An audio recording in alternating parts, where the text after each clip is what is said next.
వచ్చినట్లు విభజించడానికి ఆంధ్రప్రదేశ్ ఏమైనా సోనియా గాంధీ జాగీరా అని తెలుగుదేశం అధినేత చంద్రబాబు నాయుడు ప్రశ్నించారు.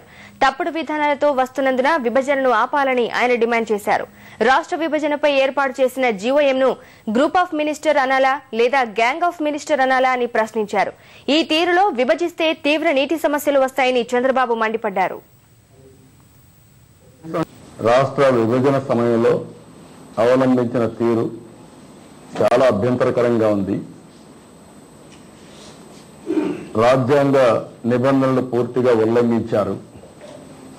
సాంప్రదాయాలన్నీ కూడా మర్చిపోయారు. ఇష్టానుసారంగా చేసే పరిస్థితి వచ్చింది. కనీసం కేంద్రంలో ఉండే మంత్రులు చూస్తే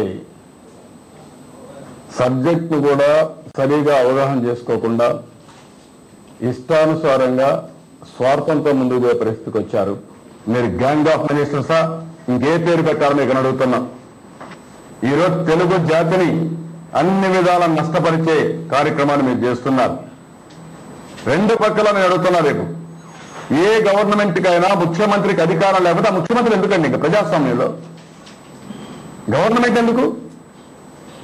ముఖ్యమంత్రి కాలువ లేని ముఖ్యమంత్రి, నీళ్లు లేని ముఖ్యమంత్రి, ముఖ్యమంత్రి పదవి ఎందుకు? గవర్నమెంట్ ఎందుకు? లేకపోతే మీరు పని చేయండి, ఆంధ్రప్రదేశ్ యూనియన్ టెరిటరీ చేసేయండి, ఢిల్లీ వాళ్ళు తీసేసుకోండి, గవర్నమెంట్ పెట్టుకోండి, లెఫ్టినెంట్ గవర్నర్ పెట్టుకోండి. ఆ లెఫ్టినెంట్ గవర్నర్ పరిపాలిస్తాడు. ఎట్లా నరసింహ గవర్నర్ బ్రహ్మాండంగా మీకు లాయల్గా ఉన్నాడు, సరిపోతాడు, ఆయన ఎక్సలెంట్గా చేసుకుంటాడు. సోనియా గాంధీకి ఇంకా అధికార వ్యామోహం ఉంది, ఆవిడకి అధికారం కావాలి.